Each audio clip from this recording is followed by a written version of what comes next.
This week on Q&A, former Harvard University Press editor-in-chief Aida Donald discusses her latest biography titled Citizen Soldier, A Life of Harry S. Truman.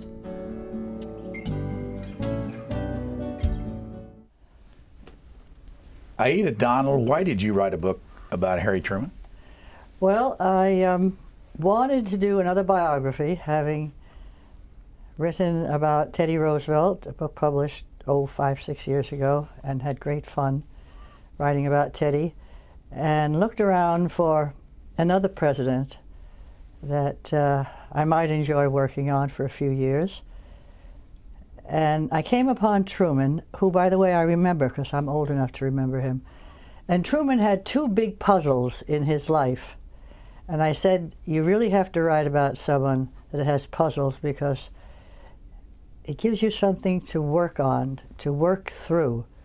And maybe other biographers, maybe other readers don't know about the puzzles, don't even see them as puzzles, but you do.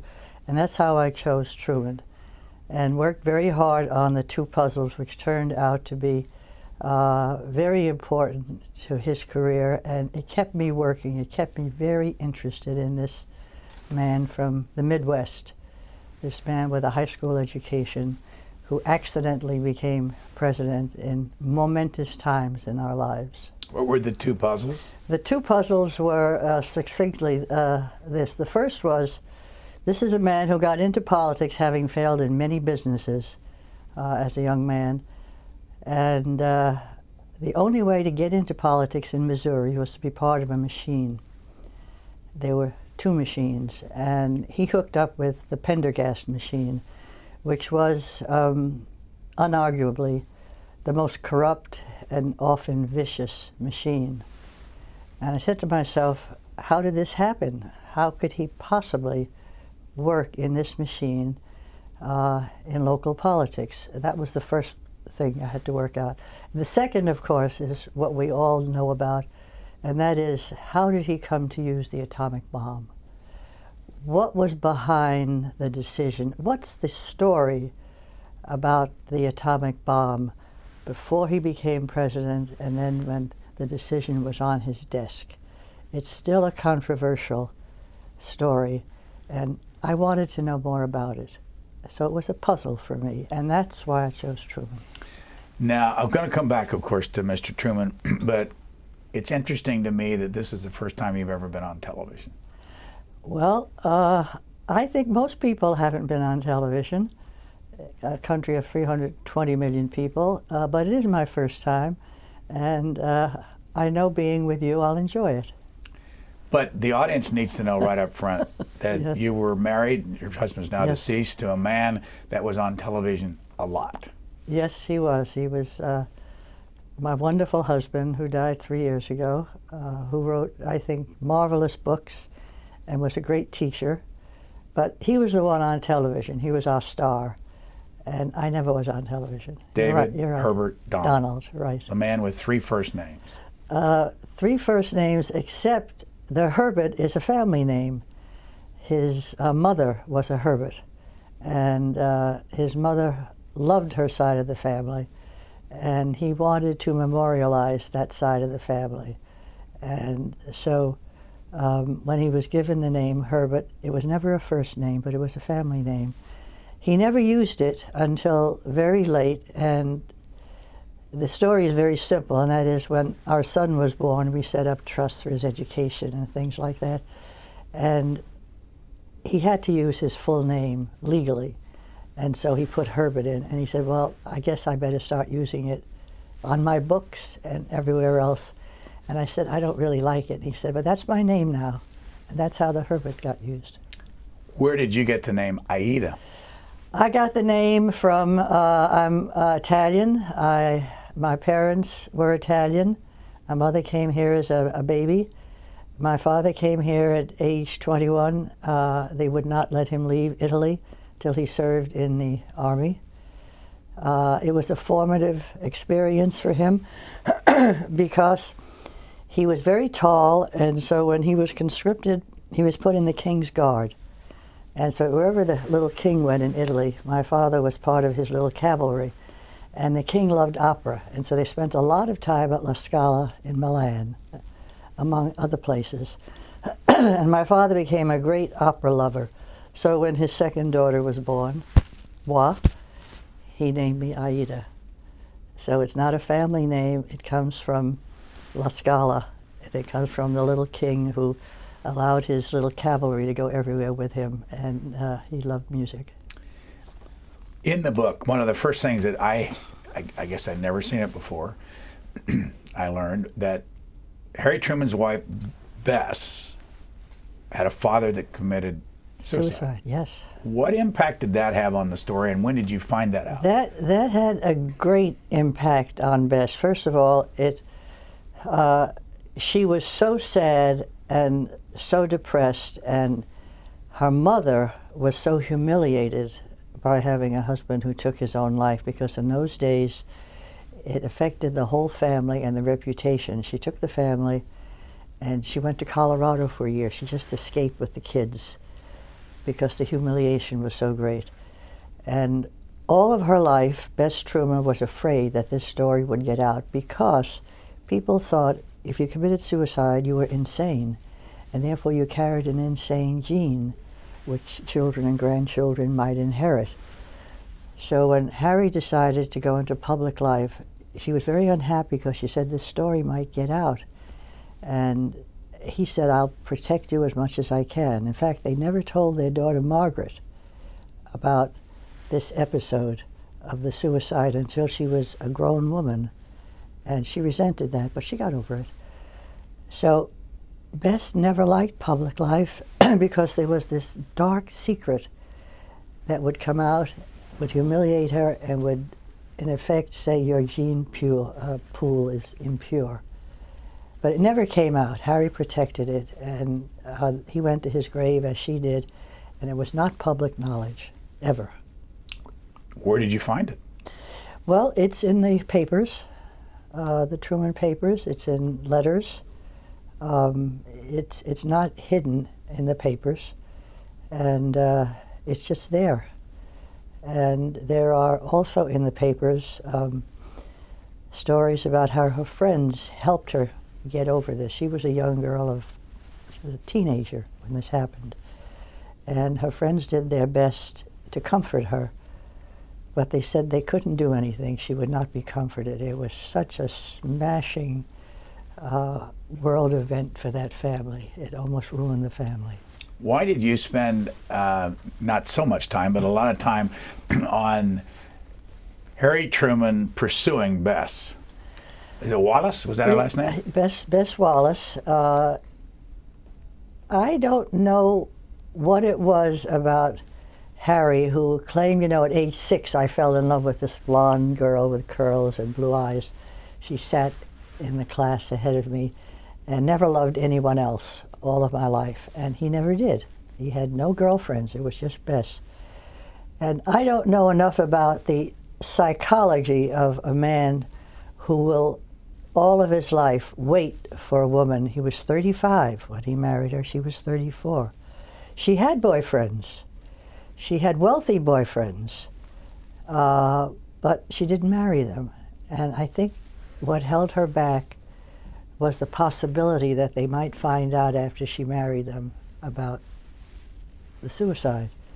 We don't know, but she said no to all of them, and was for the time quite old by the time Harry married her. 34 years old back in the 1920s. You were really an old maid. But Harry never let go. It may have been that if you're Harry, you chase something that you might not get. It might have been that he was such a romantic, and he was a romantic. He was a 19th century figure more than a 20th century figure. It may be that his romantic side was so great he wasn't going to let go of Bess. And she was, by the way, a very pretty woman. She was athletic, she played tennis, she ran. She was more athletic than he was. And she was quite a good catch, except for this dark dimension. And I tried to figure out what it was, and I think it was just a combination of chasing something he probably thought he could never have, which psychologically must mean something, and then the romance, and he truly loved her. There's no doubt about that, all of his life. Why did she hate politics and Washington so much? She hated it because she was made fun of. The cave dwellers, the ladies of Washington, didn't like the way she dressed, didn't like how her hair was done. They thought she was a rube. After all, he did not gain acceptance when he became a senator. He was shunned by almost all of Washington and most of the senators because he came from a corrupt background. And they let her know at one point that you don't wear a seersucker if you're the First Lady. And she responded, "What's wrong with seersucker? It's cool." It was a series of incidents like that that made her hate Washington. And she would only stay there a minimal number of months a year. When Harry was senator, and even when he became president, she didn't like Washington. Now, her grandson has just put together a collection of letters that he found stuck in niches in the house in books. And he claims she loved being a senator's wife. And I put that in the book. The book was finished, but I managed to get it in the notes. And I didn't find that. I didn't find that she really enjoyed being in Washington. So we have a conundrum. Do you still live on Lincoln Road in Lincoln, Massachusetts? I still do, in the house that you visited. I still have David's beautiful library. What I've been doing, since we have in the house 13,000 books, I've been giving away books to archives, libraries, the Lincoln Museum and Library in Illinois, small black colleges, whoever might need books. I've been, with Kathleen's help, I think you just met her, my good friend Kathleen Nichols. We've been writing to places saying, would you like to send an archivist out? Any books that you want, you may have. So I've given away 3,000 or 4,000 so far, but I have a long way to go. And depending on how long I keep the house and whether I die in it and my son inherits it, he could always give the books to a favorite charity of mine, Books for Africa. And they could take the whole kit and caboodle if they wanted, because certainly African libraries need books. How long were you editor-in-chief of Harvard Books? I worked at Harvard Press 27 years, started out as an editor, what they call an acquiring editor. You look for authors, you acquire books, but you don't copy edit them. Worked as social science and history editor for a number of years, became executive editor and editor-in-chief for perhaps a dozen years under 2 different directors. So what did you learn in that job that you applied to either your book on Teddy Roosevelt or your book on Harry Truman? Well, first of all, you learn something about writing, because I read hundreds of manuscripts over the years. You learn what is good writing and what is not good writing, and I was very particular.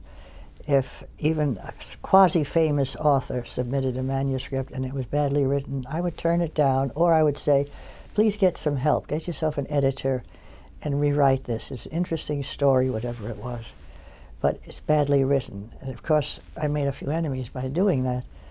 And then there were the authors who wrote like a dream, and I love publishing them. I also instituted a very large translation program at Harvard when I had the power to do this. And we probably published the most important books, history books, coming out of France over a 10 or 12 year period.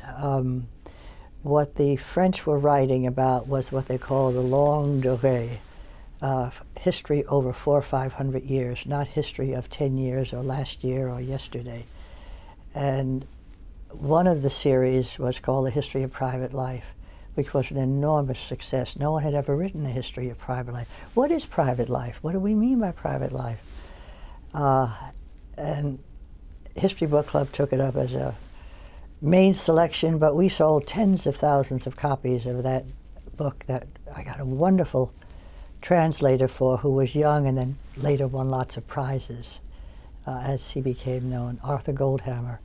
Then we published The History of Women, again, French publishers, the history of youth, which hadn't been done before. But that was just one of the things I did as editor-in-chief, because I had this enormous power to acquire books, to write the contracts, to work with foreign publishers, to work with agents, and I loved it. And that was in addition to the normal publishing. I imported a lot of books from England. If they were good, I'd read them in manuscript. And then, of course, I cultivated American authors. I worked in history, political science, historical sociology, and constitutional law, because I was interested in all these subjects. And so, I published people like Harry Truman from the law school, as well as great historians over the years. And I once published 7 authors out of the Yale Political Science Department in 1 year, and Yale almost had a fit. How about the Harvard people? The Harvard people said, "What's going on?" Let me go back to this book. One of the things that I wrote down was that Harry Truman, according to your book, had a psychosomatic illness. Yes. What's that mean? Harry Truman was able to cope with being part of this political machine that was corrupt and sometimes violent, because his ethics, gotten from his mother, were very high, and yet he had to do favors for the machine, which meant faulty contracts, giving $10,000 to $50,000, whatever the boss asked for, from time to time, not always. And the only way he could cope with himself was by being a divided self. He was, in his own eyes, an ethical man. He was always a poor man because he never took a dime. And so what happened is he developed illnesses, dyspeptic, migraine headaches, terrible stomach troubles, really. So he would hide at a hotel. He would sign in under an assumed name, usually the Pickwick Hotel in Kansas. And while he was there getting better, he didn't even tell Bess sometimes where he was. He started writing these memos about what was going on, how he had to be corrupt and how it was hurting him. But he wanted a record kept, and these were kept secret, these Pickwick Papers, for many, many years. They were opened in time. I think they were used by Professor Hamby, they were used by David McCullough, but they were used in the sense of who was getting what payoffs, what was going on. Whereas I'm able to plot Harry's illnesses and the times that he had to give in to Pendergast, which was not often, by the way. But he did develop these psychosomatic illnesses, which stayed with him for many years because he was in local politics for a long time before he shot up to the Senate. Pendergast had to get rid of him. He was too honest. He wasn't making enough money from him. And even though Truman wanted to stay home, and after he was a county judge and the presiding county judge, which meant he controlled the flow of money for infrastructure, he wanted to be collector of taxes, and the boss said no. He was too honest. You couldn't make him collector of taxes. About 10 years ago, we were at the Harry Truman Library, and this is only 30 seconds. I want to show you Ray Gesselbach, who you must have worked with the Pickwick Papers, and just so people can see what they look like, and I'll ask you more about them. Sure. I don't think he had any expectation that when he wrote these that anyone would ever want to read them. He just had to work out his thoughts, and he was really agonized by the position that he was in. The last line on the last page there, I don't know if the camera would show it, but he says, am I an administrator or not? Or am I just a crook to compromise in order to get the job done? You judge it. I can't. He was doing the best he could, but it was a hard job to try to be honest in Jackson County. How many of the Pickwick Papers did you read? All of them. Where? Where'd you do it? At home. Everything you can get on a CD-ROM. It's a library that's wonderful to work with. I had a research assistant, and I would tell him what to ask for, and he did all of the grunt work.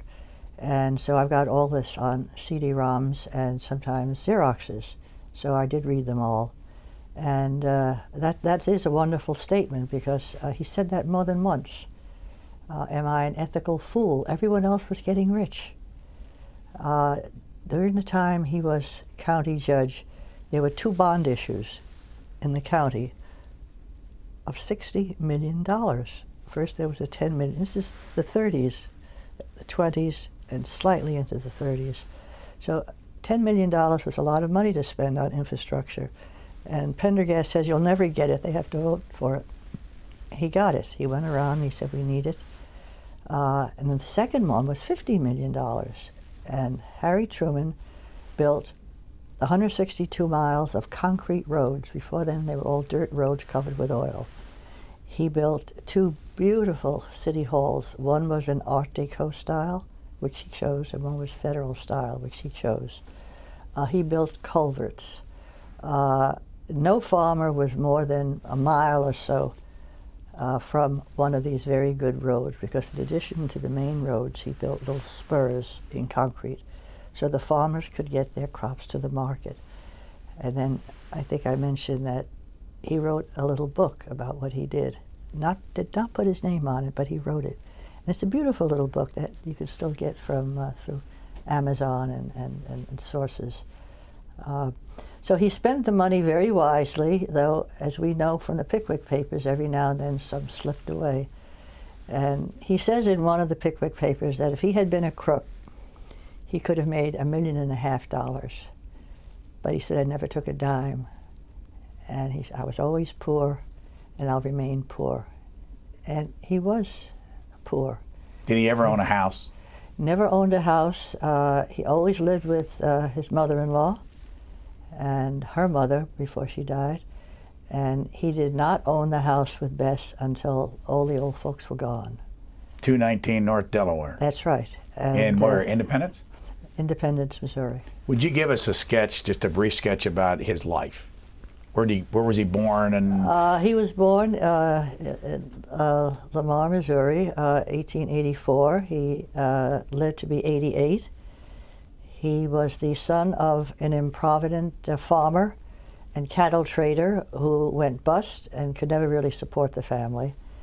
And his father then ran farms. Harry had a rich uncle and his mother inherited a farm.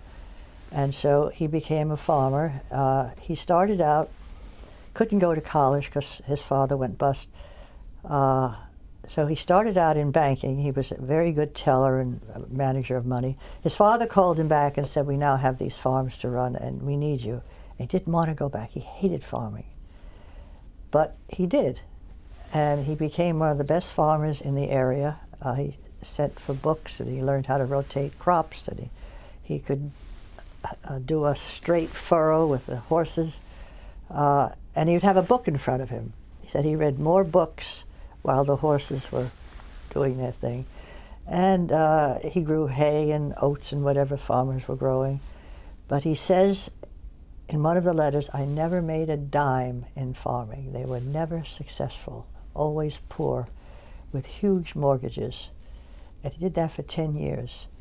And I think one of the reasons why he joined the Army was to get away from the farm. It was the best excuse he could make.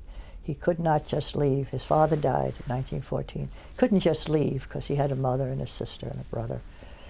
But if you join the Army, you're a patriot. And so that's what he did, and they brought a handyman in to run the farm. And he got away from it and never went back to it. And I have a whole chapter on what a brilliant Army career he had. Came out of nowhere. I mean, who would have guessed that this young man who says in his letters, I was a sissy, I had no chums to play with, I wore heavy glasses, couldn't play football, couldn't roughhouse, so I played with my sister and with my 2 girl cousins. Then he went into the Army and it made a man out of him.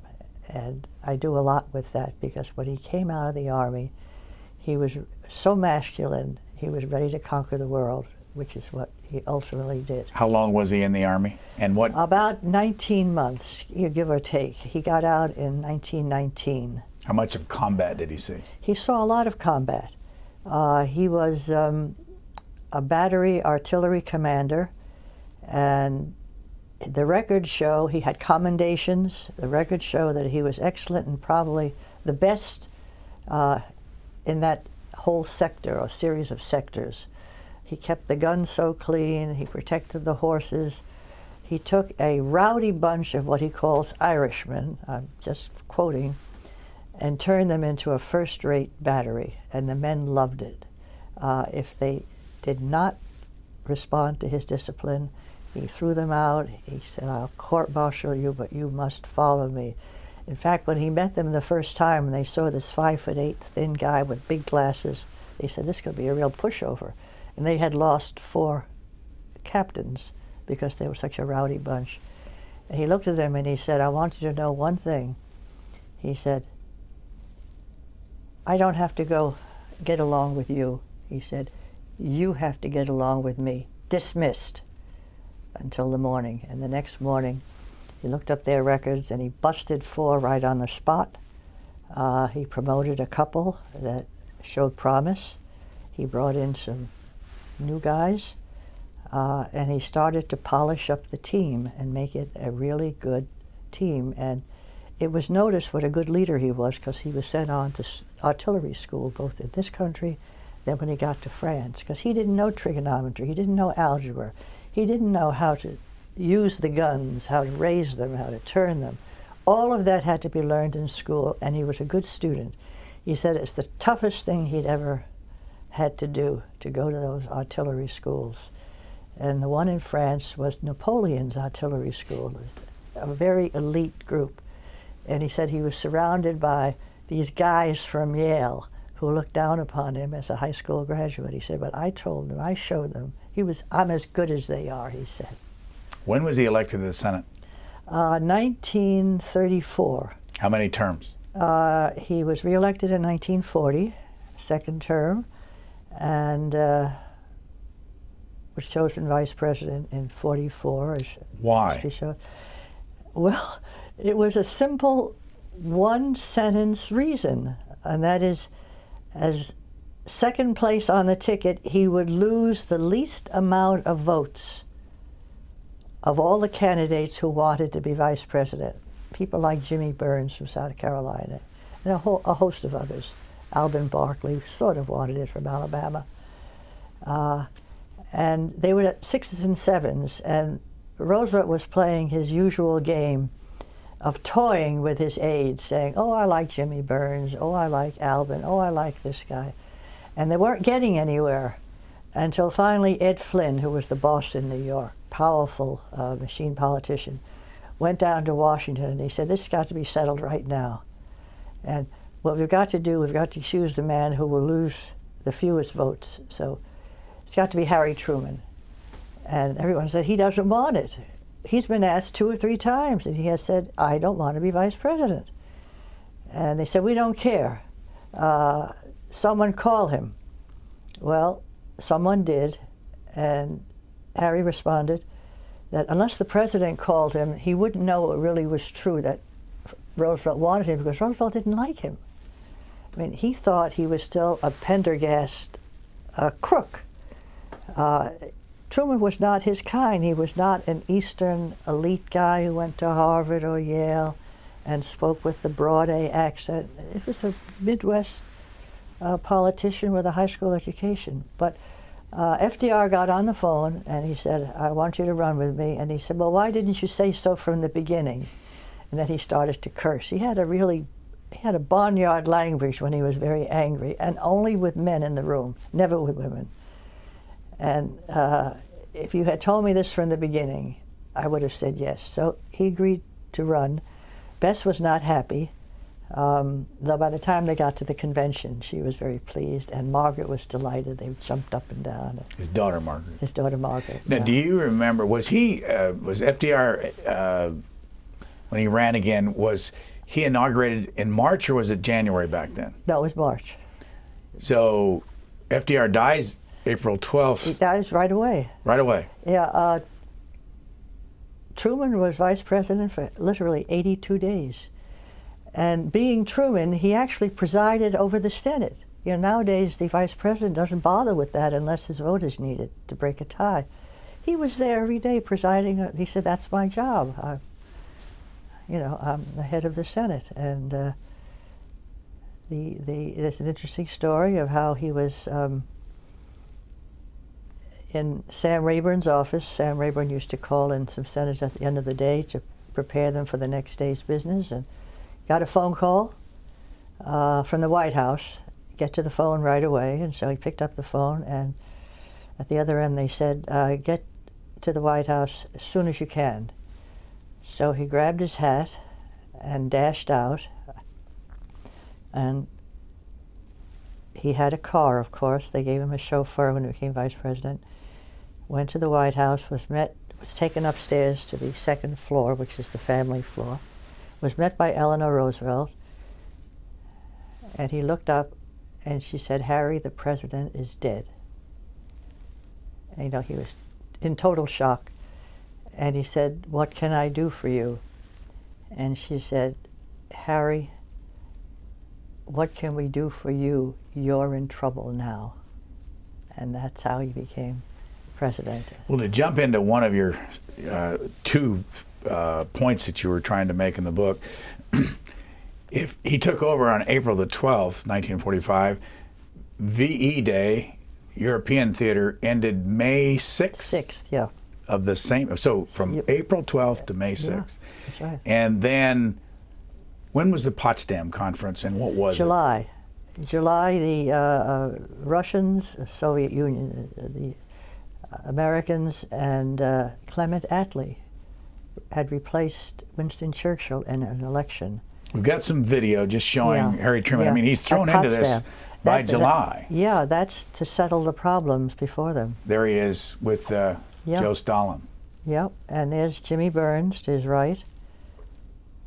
And he's only been president a couple months, and Yeah, did he know anything? He didn't know anything. Truman never learned anything from FDR or from his staff. It was a transition with zero knowledge. That doesn't happen anymore. What was decided at this Potsdam Conference? Well, they decided that they wanted the UN to be supported by the big powers, and they wanted the Soviet Union to join in the war against Japan with its enormous army and resources. Those were the two big things to be decided. But they were also jawing about what to do about Germany. You know, East Germany had areas of occupation. These things were semi-settled at Yalta. Berlin was carved out into 4 sections, but it was in the middle of the German area. I'm sorry, middle of the Russian area. So it was a kind of isolated enclave. So you had, the war in Europe was over. Yeah, now with the Japanese War they were focusing on. Potsdam was in Germany, right outside of Berlin. Outside of Berlin. And then we've got some video to show. I want to show you this speech where he's talking about the bomb, because this is something you spent a lot of time on. Yeah. A short time ago, an American airplane dropped one bomb on Hiroshima and destroyed its usefulness to the enemy. That bomb has more power than 20,000 tons of TNT. It is an atomic bomb. It is a harnessing of the basic power of the universe. The force from which the sun draws its power has been loosed against those who brought war to the Far East. You point out in your book that in March of 1945, we killed 100,000 Japanese over Tokyo. That's right. A firebomb destroyed the city. Lots and lots of airplanes flying over. 100,000 people died. And this announcement was made when? This announcement was, the atomic bomb was August 6th, the first one, and then August 8th was the second one at Nagasaki. How many did we kill in Hiroshima? We killed or had casualties in Hiroshima of several 100,000. It was immense. And in Nagasaki? Because some died of radiation later, Yeah. I think. In Nagasaki, fewer, maybe 270,000. It was a smaller number of casualties, but still immense. So what did you learn about Harry Truman and the bomb? What I learned was, number one, he was deadly serious when he said, we've got to end this war quickly. That's why I'm going to use the bomb. Secondly, Harry Truman knew that the bomb had tremendous blast power, But he did not know, as far as I can tell, about radiation sickness. He did not know about gamma rays that may have killed ultimately as many people as the blast itself killed the people in both cities. He was not on top of that, nor was Secretary of War Stimson. This was something that the inner circle around Oppenheimer knew. There were two nuclear scientists at Chicago who tried to reach the White House to say, you really have to think about radiation. And it never got to Truman, but it did get to Leslie Groves, who was director of the atomic project. And Leslie Groves said, no. I'm making up the words, but he said, radiation is not a problem. He said, well, if we atomic bomb Japan and decide to invade, he said, our boys could be on the sands of Japan a half hour later and they'd be perfectly safe. This was nonsense. This was nonsense. I mean, that area was toxic for how many years? I mean, the gamma rays were extraordinary. It's a bomb that was created, I do something of this in the book, by Oppenheimer to do the most damage possible to civilians.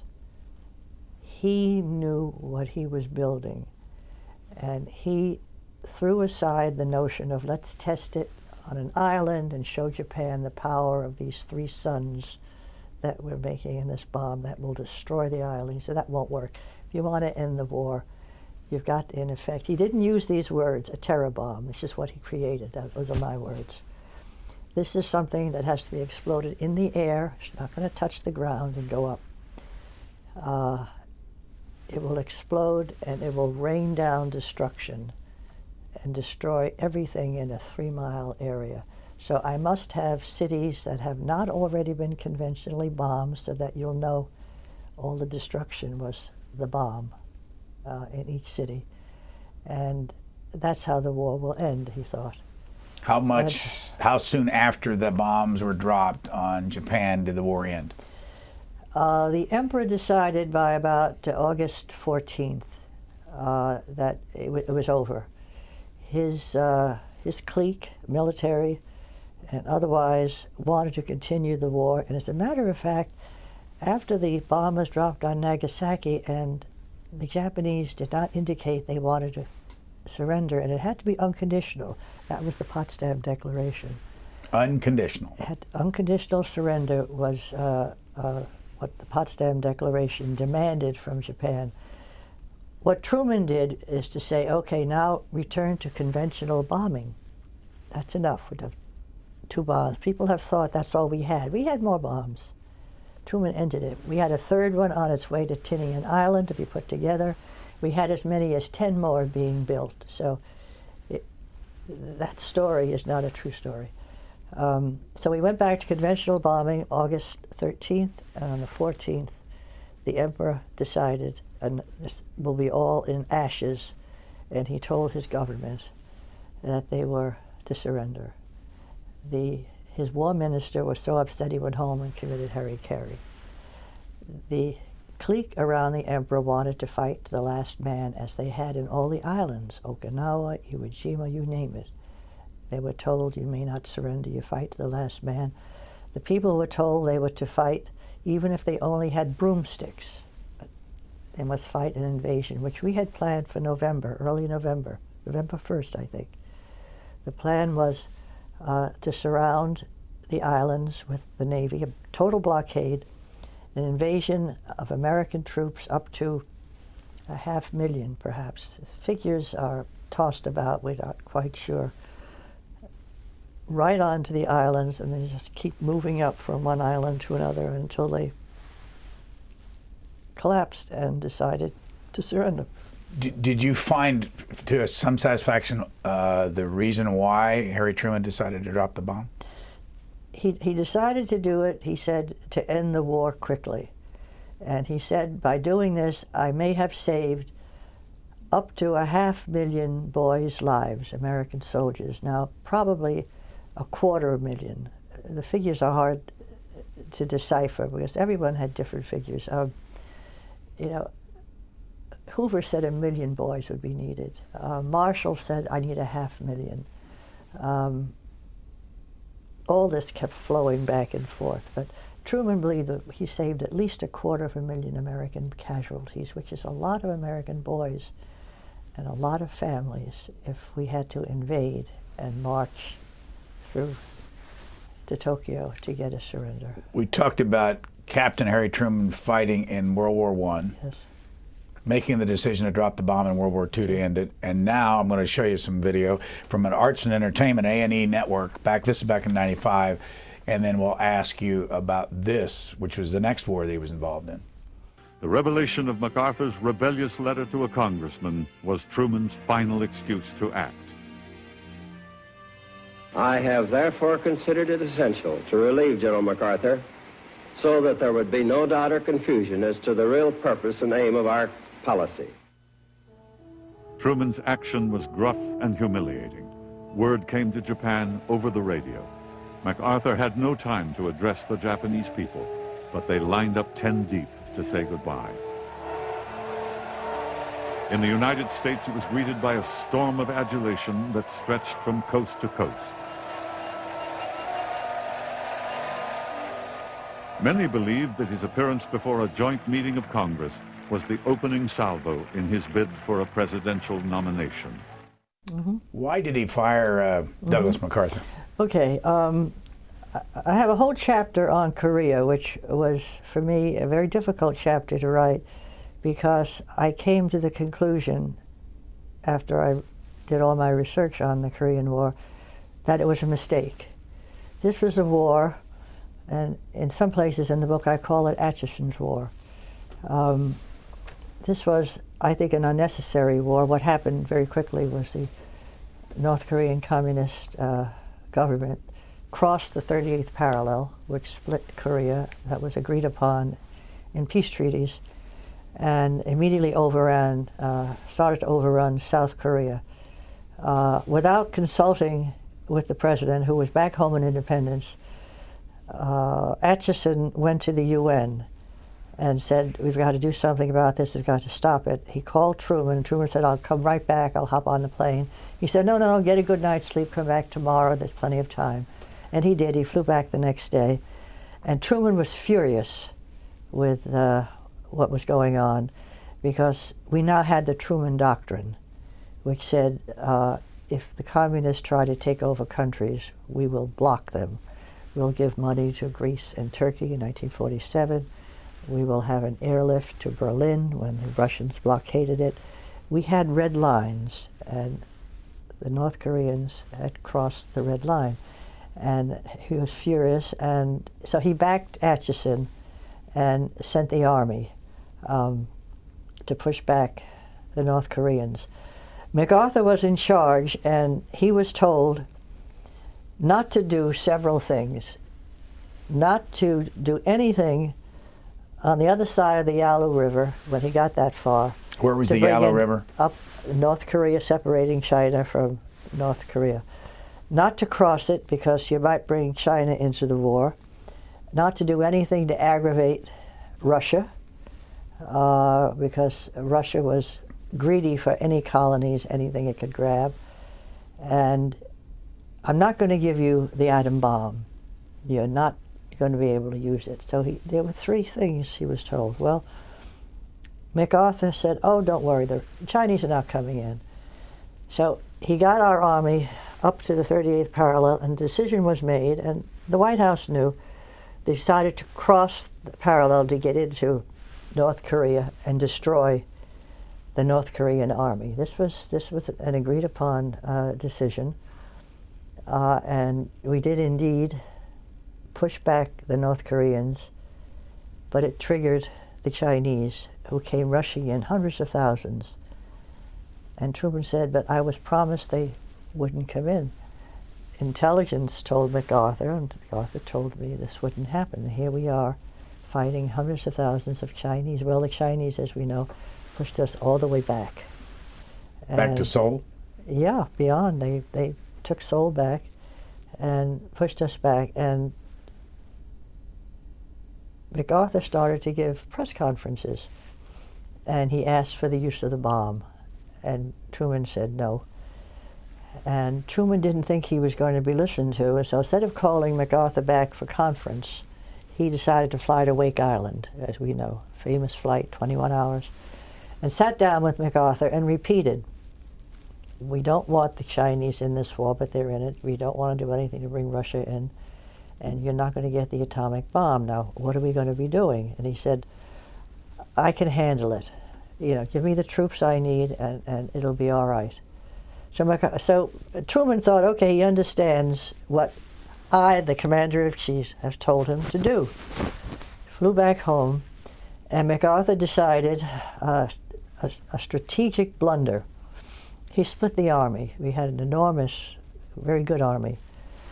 He split it in two with a mountain range in between to get to the North Koreans, to knock them out of the war, and to get the Chinese. Well, that meant that if one army was hit, the other army couldn't help it. On the right or on the left. And as a result, both were pushed all the way back, and we were in trouble again. And he wanted the bomb again. And Truman got very angry and had said, you know, I warned me I wasn't going to use the atomic bomb again. And he has flouted the Commander-in-Chief, and I'm going to fire him. There was a lot of discussion among his advisors, whether some advisors said you should have fired him before Wake Island, because this man doesn't take orders. He said, I'm the Commander-in-Chief, and I'm going to fire him. Well, he didn't want MacArthur to get wind of what he was doing, because then MacArthur would have resigned and come home as a hero. And so he managed it in such a way, quietly, secretly, to fire him publicly. And of course, MacArthur was humiliated. Immediately came home and tried to make himself a hero, and Congress thought he was a hero, and he had a parade down Fifth Avenue.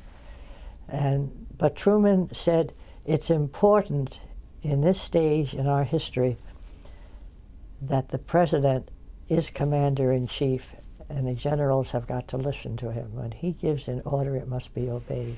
And that was the lesson of MacArthur. You quote from the official history of the Korean War. I'm going to read it.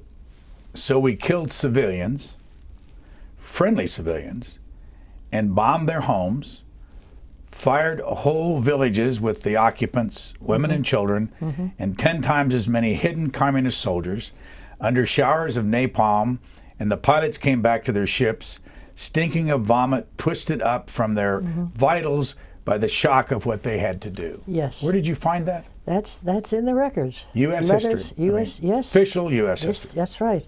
That's right. That was a very disturbing thing to learn.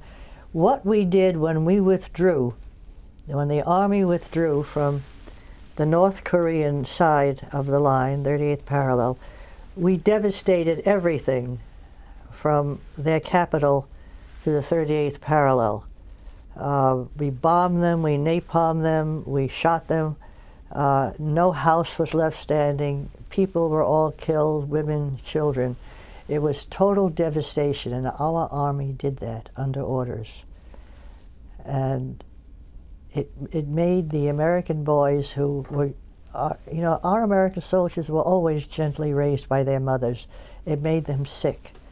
And they came back from these bombing raids, and they came back from just being an ordinary soldier, and they just vomited and they were sick to the stomach. They didn't want to do this, but they were ordered to do it. It's interesting that after writing all about Harry Truman in World War I and then all about the bomb in World War II, you write this.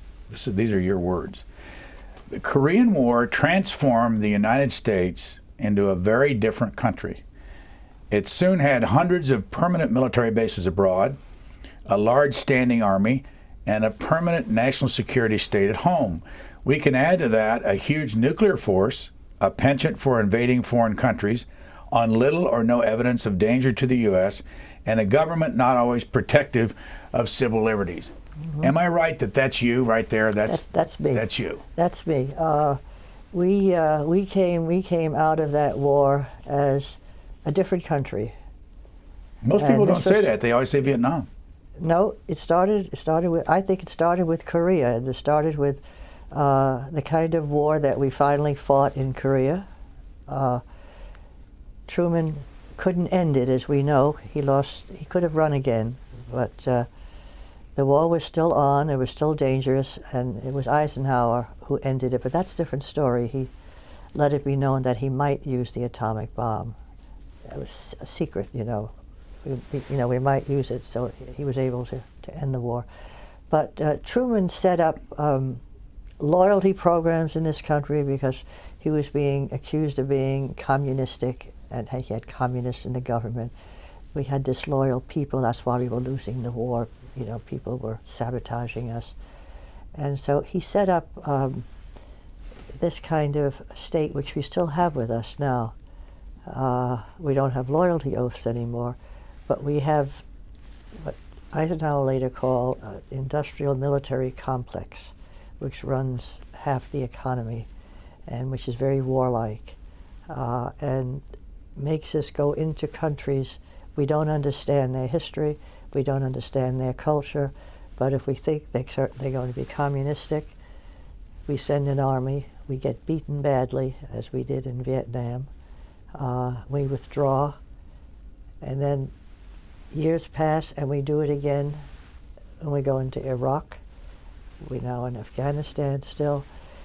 It set a post-war pattern, post-war meaning post-Korea, that we're living with today, and it starts back then.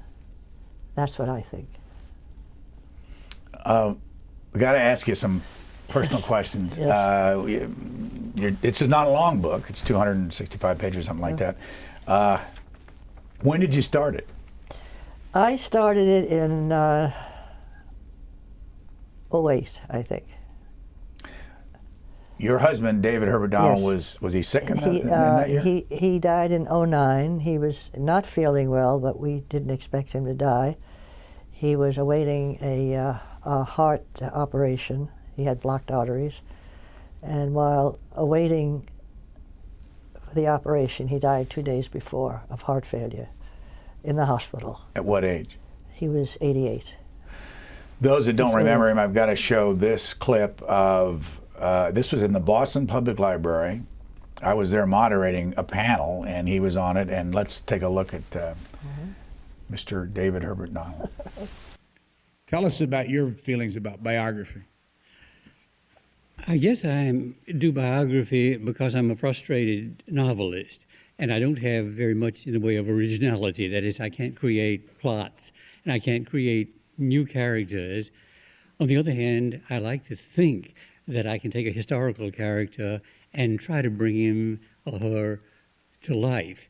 And so it is, in that sense, a kind of an attempt at artistry. It doesn't always succeed, but that's the hope anyway.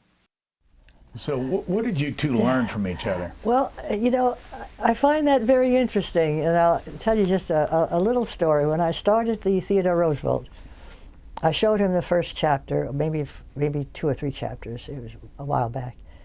And he liked them, but he said, you know, you haven't brought him to life. I said, what do you mean? And he said, you have to tell stories. You have to be, he didn't use the word novelistic, but now I can use it because of this little clip, which I had never seen. And so I went back and did a lot of rewriting on the Theodore Roosevelt to bring this boisterous, larger-than-life character back to life in the book called Lion in the White House. Well, I then started the Truman some years later, and David was able to read just 1 chapter. That's all I had before I lost him. And he had the same comment. He said, I want you to bring Harry Truman to life, because the first chapter takes him up 20-plus years. It takes him really into the Army. And he said the same thing. I apparently hadn't learned my lesson hard enough. And he said, bring him to life more. And I went back, and, you know, he was right. I was being a kind of ordinary biographer, you know, one fact piled on another, and it moves in a straight line. And I said to myself, okay, you've got enormous pile of notes, you've got all kinds of anecdotes and descriptions. Go back and listen to David and make this man come to life. So it's a kind of, the book is a kind of conversation with the reader. It's intimate. This is what I hoped to accomplish. It's as though Harry Truman was sitting there and we were having a conversation about his life. That's what I tried to do when I finished the book. What did you teach your husband? And what impact did you have on his book, Lincoln, for instance? Well, he told a funny story about that. Well, I read Lincoln, the Lincoln manuscript when he was finished. He gave me the whole thing to read, and I spent several days reading it. And I told him, there aren't enough blacks in this story, and there aren't enough women.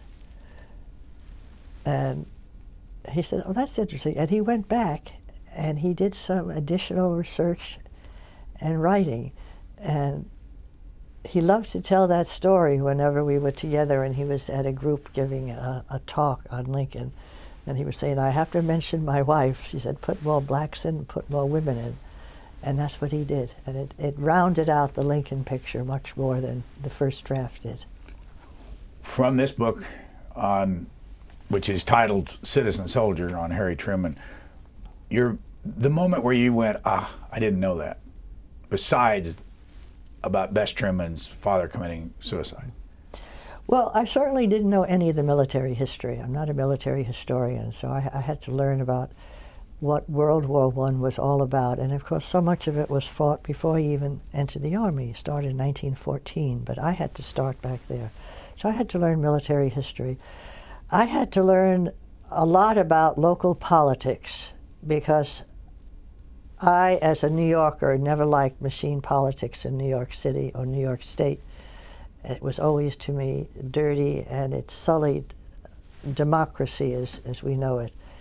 And so I had to learn a lot about it to do the Truman story, which is a long chapter in the book. We're going to run out of time, and there's so much to ask. Where were you born? I was born in New York City.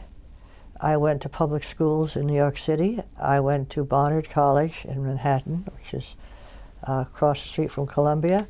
I won a prize fellowship to get a master's degree at Columbia. I wanted to be a journalist, and my history professor said, if you want to be a journalist, you have to know something, so get some history degrees, learn history. Journalists don't know enough history, and so I thought that was good advice.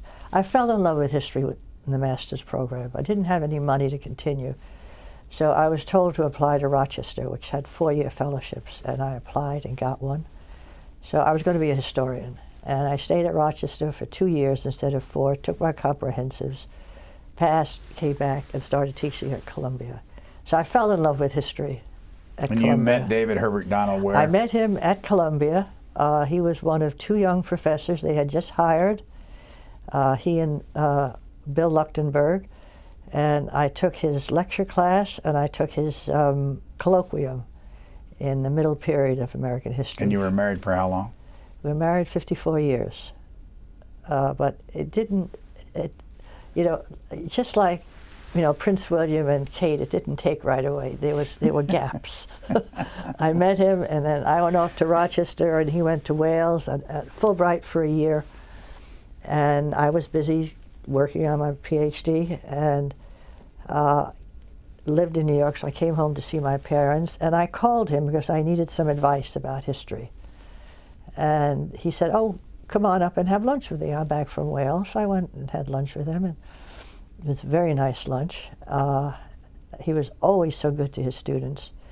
Then I went back to Rochester, and that summer he turned up to work in the William H. Seward, Secretary of State to Lincoln Papers, and Thurlow Weed, who was the wire puller in the Whig and Republican Party.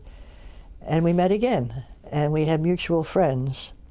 And as Prince William said, that's when things blossomed, if I can use that word. We're out of time. Another book for you? This is a good question. I have been collecting material for Eisenhower, another little book. However, unless I can find enough material on Eisenhower age 0 to 20, I probably won't attempt it, because my books are about character formation, and they're intimate. And I need materials in order to establish the character of the person I'm going to write about.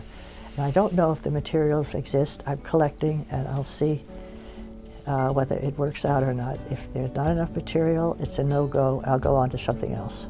Aida D. Donald, author of Citizen Soldier, A Life of Harry S. Truman. Delighted to have you with us. Thank you. Thank you for inviting me, Brian. It's been a delight for me to be here and to talk about Harry.